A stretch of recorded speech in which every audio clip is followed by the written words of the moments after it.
할렐루야. 이 새벽 주의 전에 나온 여러분 모두에게 하나님의 크신 은혜와 은총이 함께 하시기 바랍니다. 경건회 때 몇 번 드린 말씀이기도 합니다만은 들으시면 한번 더 들으시면 좋을 것 같습니다. 한 젊은이가 슬기로운 왕을 찾아와서 제 유혹을 물리치고 행복하게 살 수 있는 비결이 무엇인지를 물었습니다.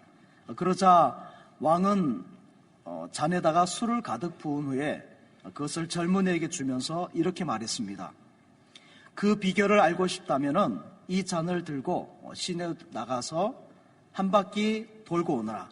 만일 한 방울이라도 흘리면은 내 뒤를 따라간 군사가 너의 목을 쳐버릴 것이다. 이렇게 이야기를 했습니다. 그러자 젊은이는 조심스럽게 술잔을 든 채로 거리로 나갔습니다.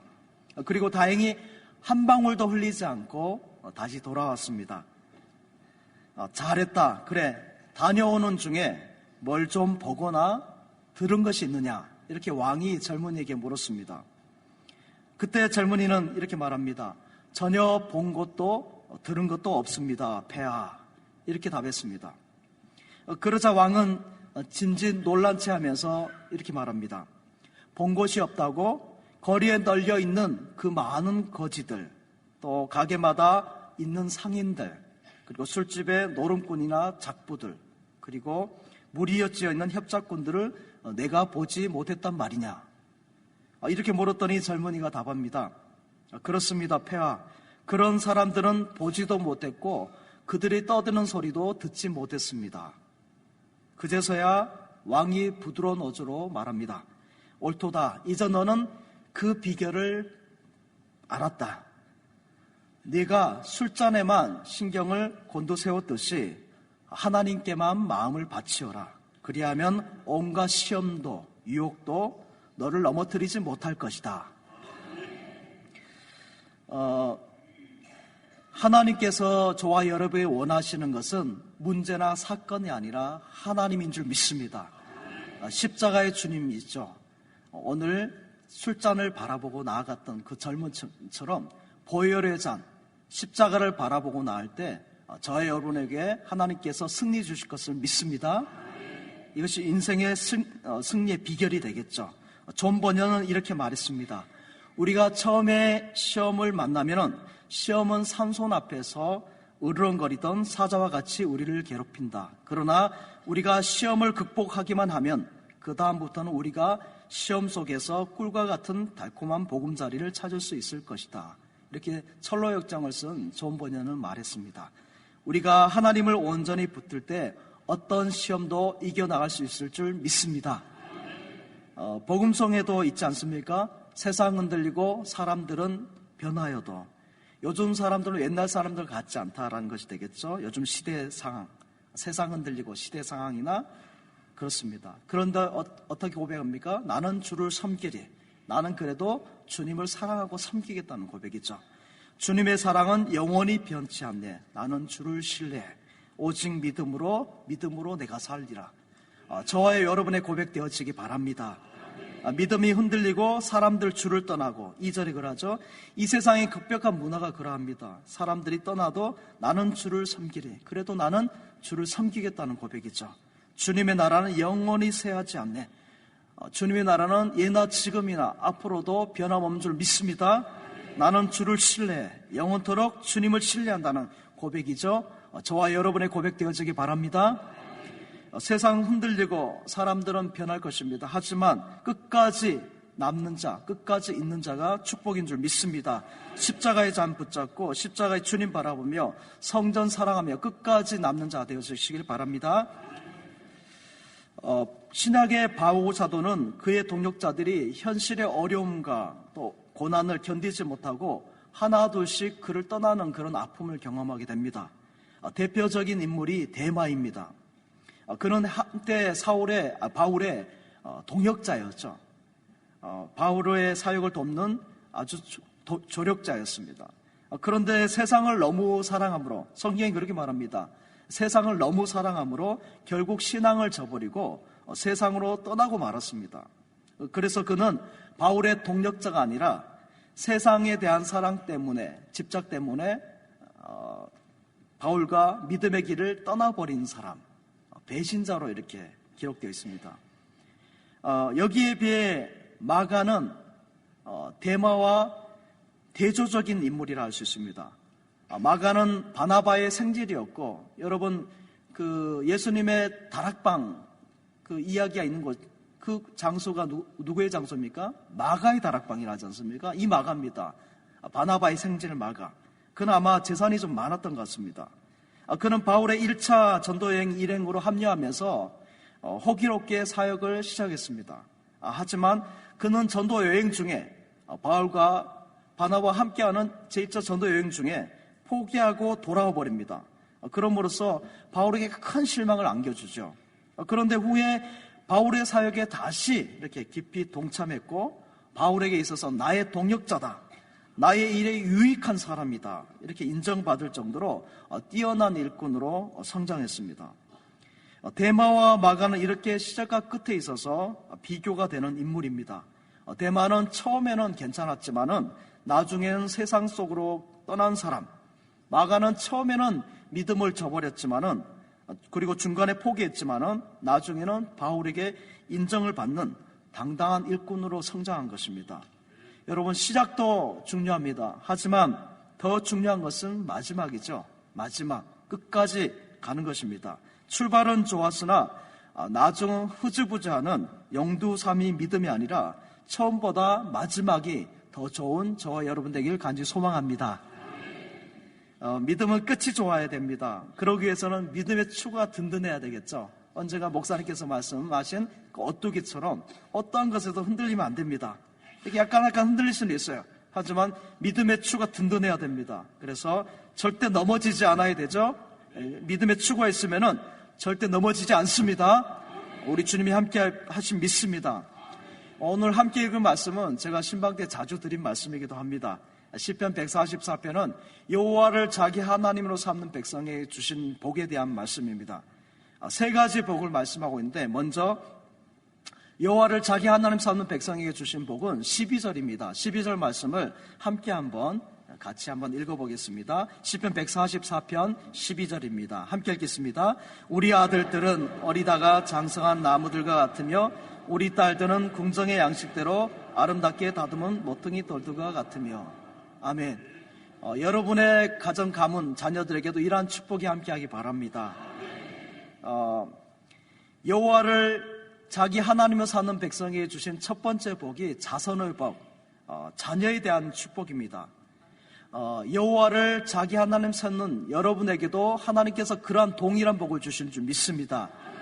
많이 들어보셨겠지만은 어느 통계학자가 조사를 했다고 하죠. 미국의 조나단 에드워드와 아다 요크 가문을 쭉 조사를 했습니다.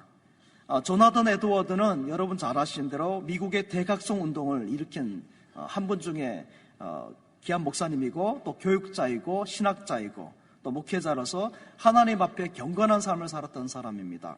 여기에 반해 아다 요크는 이제 요정집, 아마 술집을 경영한 그런 사람인 것 같습니다. 그러니까 부정직하고 또 불신앙의 사람이고, 또 그런 삶으로 점철된 삶을 살았던 것 같습니다. 그런데 이 두 가문을 쭉 후손들을 오랫동안, 그러니까 정말 오랜 기간이겠죠. 오랜 기간 이렇게 역사학자가 조사를 해보았습니다. 그랬더니 조나단 에드워드 가문에서는 대학 총장이 13명, 국가 고급 관리가 83명, 그리고 문학자가 60명, 의사가 6명, 육해 공군 장교가 75명, 대학 교수가 86명, 목회자나 선교사가 100명, 이렇게 자손들이 나왔습니다. 다 대단하지 않습니까? 대학 총장, 국가 고급 관리, 문학자, 의사, 또 장교, 대학 교수님들, 목사님, 선교사님, 이렇게 가문의 자녀들이 다 이렇습니다. 그런데 여기에 반해서 아다 요크의 가문에서는 어떠냐면요, 거지가 310명, 그리고 전과자가 130명, 절도범이 60명, 살인범이 7명, 성병 환자가 440명, 감옥에서 직업을 배우고 장사를 하게 된 사람 10명. 그 사람들이 가장 좋은 사람 같습니다. 그 가문에서는. 결과 정말 많은 차이가 나죠. 여호와를 자기 하나님으로 자손으로 삼는 자손들은 이렇게 잘 되어집니다. 여러분, 그 창세기에 아브라함에게는 두 아들이 있었죠. 하나들은 이삭이요, 하나들은 이스마엘입니다. 하나들은 약속의 자손, 언약의 자손인 반면에 다른 아들은 물질의 자손이라 할 수 있을 것입니다. 이삭은 언약의 자손이죠. 여러분의 자손, 여러분의 자녀들이 가문이 이삭 같은 그런 언약의 자손이 되어지길 간절히 바랍니다. 한나는 아들 사무엘을 위해서 해준 것이 없습니다. 성경에 보면은 젖 먹이는 것밖에 하지 못했습니다. 젖 먹이는 것, 정말 많은 것을 가르쳐 주거나 또 뭐 다른 것을 해주지 못했어요. 그러나 사무엘은 여러분 잘 아신 대로 하나님의 사람으로 위대한 하나님의 사역들을 감당합니다. 한나가 해준 것은 젖 먹이는 것밖에 하지 못했지만은 어떻게 했을까요? 기도했겠죠. 기도함으로 젖을 먹였겠죠. 그래서 그 사무엘은 물질의 자손이 아니라 언약의 자손으로 성장할 수 있었던 것입니다. 여호와를 자기 하나님을 섬기며 젖을 먹이며 사무엘을 위해 기도하고 눈물로 하나님 앞에 기도했을 것입니다. 그래서 사무엘이 그냥 사무엘이 된 것이 아닙니다. 여러분의 자손도 언약의 자손의 복을 누리시기 바랍니다. 이삭이요, 영적인 사무엘과 같은 그런 자손들이 여러분의 가문에서도 나오길 바랍니다. 두 번째로 여호와를 자기 하나님 삼는 백성에게 주신 두 번째 복이 오늘 13절과 14절 앞부분인데 좀 끊어지지는 않습니다만은 13절, 14절 첫 번째 줄까지 한번 같이 읽어보겠습니다. 우리의 곳간에는 백곡이 가득하며 우리의 양은 들에서 천천과 만만으로 번성하며 우리 수는 무겁게 실었으며, 여기까지요. 예. 그 당시에는 그 농경 목축 문화이기 때문에 아마 표현이 곡간이란 표현은 아니라 백곡, 그리고 여기 뭐 양이나 소에 대한 표현이 있는 것 같습니다. 곡간에는 백곡이 가득하고 또 양은 천천과 만만으로 들에 넘쳐나고 또 수소는 무겁게 실었고 가득가득한 것을 말하죠. 풍성한 것. 저도 시골에서 가수 농사를 할 때 뭐 저희 집 가수는 아니어도 창고에 이렇게 가득 사과가 차 있으면 너무 기분이 좋은 것처럼 이렇게 하나님께서 가득 채워주신다는 거죠. 그렇습니다. 여호와를 자기 하나님 삼는 자에게 하나님은 이렇게 생업에도 복을 주실 줄 믿습니다. 요한 3서 2절의 말씀처럼 영혼이 잘된 같이 범사가 잘되고 강건하게 하실 줄 믿습니다. 여호와를 자기 하나님 삼는 백성에게는 그 일터를 잘되게 하십니다. 여러분이 섬기는 직장, 일터, 사업장마다 이런 축복을 주실 줄 믿습니다. 이제 마지막으로 주신 복이 14절입니다. 14절은 첫 번째 마지막부터 한번 같이 14절 같이 보겠습니다. 또 우리를 침노하는 일이나 우리가 나아가 막는 일이 없으며 우리 거리에는 슬피 부르짖으며 없을진대. 아멘. 여호와를 자기 하나님 삼는 자에게 주신 축복 가운데 마지막 복인데 이 세 번째 복은 평안입니다. 평안, 샬롬입니다. 가장 중요합니다. 12절, 13절보다 더 중요한 것이 저는 오늘 14절 말씀이라고 봅니다. 어떻게 보면은 12절이나 13절 복에 비해서 좀 못해 보일지 모릅니다. 직접 보여지지 않고 만져지지 않기 때문에 14절 평강의 복은 좀 약해 보일지 모릅니다. 그러나 이 복이 가장 큰 복인 줄 믿습니다. 절대로 없어서는 안 될 복이죠. 우리 주님도 그 십자가에 죽으시고 부활하신 후에 제자들에게 처음 하신 말씀이 평강이 있을지어다 이렇게 말씀합니다. 샬롬을 말씀하고 있죠. 이 샬롬이 있으면은 모든 것을 이겨나갈 수 있습니다. 우리의 삶이 가난하고 힘들고 또 장애가 있고 또 문제들이 풀려지지 않는다 할지라도 평강이 있으면은 모든 것들 이겨나갈 수 있을 줄 믿습니다. 제가 잘 아는 한 집사님은 최고의 대학 출신의 최고의 직업을 가지시고 또 부인은 큰 음식점을 하여서 재력이 참 많으신 분이었습니다. 매우 복을 많이 받으신 분이죠. 그런데 하루는 저를 찾아와서 자신의 고민을 털어놓으셨습니다. 자신은 우리가 알고 있는 대로 너무 잘 산다는 거죠. 정말 뭐 돈방석에 앉은 것처럼 그렇게 잘 사는데 문제는 밤에 잠을 못 잔다는 것입니다. 불면증이 있다는 거죠. 그 좋은 집과 편안한 침대에서 한 번도 잠을 제대로 자본 적이 없다는 것입니다. 고작 잔 것은 소파에서 TV를 보다가 졸면서 잠깐 잠든 것, 그리고 또 지하철을 자주 타고 다니는데 그 지하철에서 덜컹거림 속에 잠든 것, 그 밖에는 내가 자야지 하고 침대에 누우면 잠이 안 온다고 합니다. 그래서 이 많은 재산도 소용이 없으니까 단 하루라도 제대로 실컷 자보았으면 좋겠다라는 말을 저에게 이렇게 했습니다. 좋은 침대가 결코 단잠을 주지 않습니다. 평안이 있어야 됩니다. 그런데 이 평안이 어디서 옵니까? 여호와를 잘 경외할 때, 여호와를 자기 하나님으로 삼는 백성에게 주시는 복인 줄 믿습니다. 그러한 복이 여러분의 삶에 함께하길 바랍니다. 제가 우리 명성교회를 섬기기 전에 교회가 서울 시내 4대 문안의 한복판에 있는 가장 오래된 교회였습니다.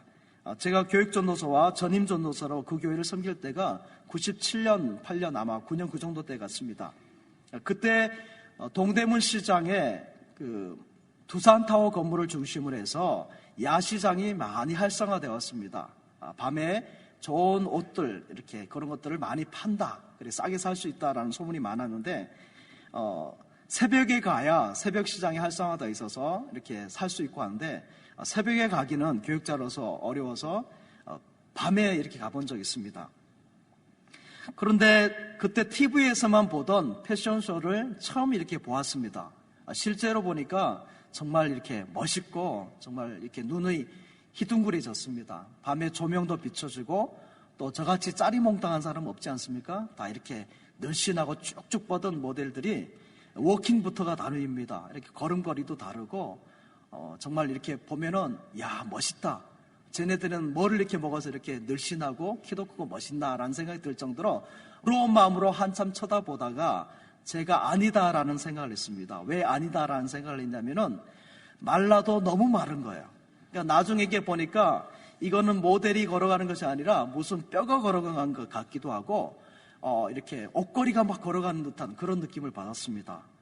그때 몸매를 유지하기 위해서 그 맛있는 것도 못 먹을 것이고 얼마나 많이 굶고 또 절제를 했을까라는 생각을 하면서 아우 이건 아니다라는 생각을 했습니다. 그리고 나서 제가 우리 명성교회 와서 한 5, 6년 전인 것 같습니다. 좀 더 됐을 것 같은데요. 신방을 하는데 운전하는데 뒤에 권사님 두 분이 타셔서 저에게 질문하는 겁니다. 목사님, 모델이 왜 날씬한 모델이 많고 통통하거나 뚱뚱한 모델은 없는지 아십니까? 저한테 물어보시는 거예요. 그래서 제가 뭐 별 생각 없이 운전하면서 이런 걸 다 물어보시나면서 그냥 날씬한 사람이 멋있지 않습니까? 그러니까 그냥 편하게 답변을 했더니 그 권사님 답이 이렇습니다. 통통한 사람이나 뚱뚱한 사람이 모델이 되면, 죄송합니다. 뚱뚱한 표현해서 통통한 사람이 모델이 하면은 그 옷이 멋져 보이는 것이 아니라 그 사람이 멋져 보인답니다. 사람이 부티나 보이고 멋져 보인다는 거죠. 그런데 날씬하고 빼빼한 사람이 모델을 하면은 그 옷이 멋져 보인답니다. 그러니까 디자이너, 패션 연출가들이 원하는 것은 그 옷이 멋져 보이는 것이기 때문에 통통한 사람보다는 빼빼하고 날씬한 사람이 옷을 잘 연출할 수 있기 때문에 그렇게 모델을 한다라는 이야기를 들었습니다. 그렇습니다. 패션 모델의 사명은 그가 입고 있는 옷을, 디자인의 옷을 잘 연출하여서 잘 보여지게 하는 것이겠죠. 그런 모델이, 그 사명을 갖고 있는 모델이 자신이 입고 있는 색깔하고 똑같은 배경을 해서 결코 서지는 않는다는 것입니다. 예를 들어서 검정색 옷을 입고 검정색을 배경으로 선다든지 흰색 옷을 입고 흰색을 배경으로 서는 그런 어리석은 모델은 이 세상에 없습니다. 특별한 연출이 아닌 이상 그렇게 하지 않아요. 그 옷이 아름답게 드러날 수 있도록 배경을 맞춰 서게 되는 거죠. 그런데 여러분 생각해 보세요. 우리와 세상이 다른 색이 아니라는 겁니다. 우리는 본성상 세상과 똑같은 색깔입니다. 똑같은 색깔이에요. 그렇기 때문에 세상이 저와 여러분을 절대 아름답게 만들거나 주연으로 만들어주지 않는다는 것입니다. 여러분과 똑같은 색깔이기 때문에 절대 그런 자리에 만들지 않아요. 여러분이 아무리 탁월하고 아무리 열심히 노력해도 어떻습니까? 기어코 끌어내리고 기어코 이렇게 아래로 당기는 것이 세상입니다. 절대 주연의 자리를 주지 않습니다. 그러나 하나님을 배경으로 할 때는 어떻습니까? 하나님은 저와 여러분의 색을 어떻게 하면 가장 잘 드러낼지 아십니다. 그래서 여러분이 가장 아름답게 보일 수 있도록 주연으로 세우신다는 말씀이 오늘 본문의 말씀입니다. 그러니까 여호와를 자기 하나님 삼는 백성에 주신 축복이라는 것은 하나님을 배경으로 한 사람에게 주신 축복의 말씀인 줄 믿습니다. 저와 여러분이 하나님을 배경으로 해서 나갈 때 하나님께서는 저와 여러분을 세상적으로는 스펙이 딸리고 부족하고 또 여러 가지 못난 것들이 부족한 것들이 있다 할지라도 하나님께서는 반드시 주인으로 세우실 것을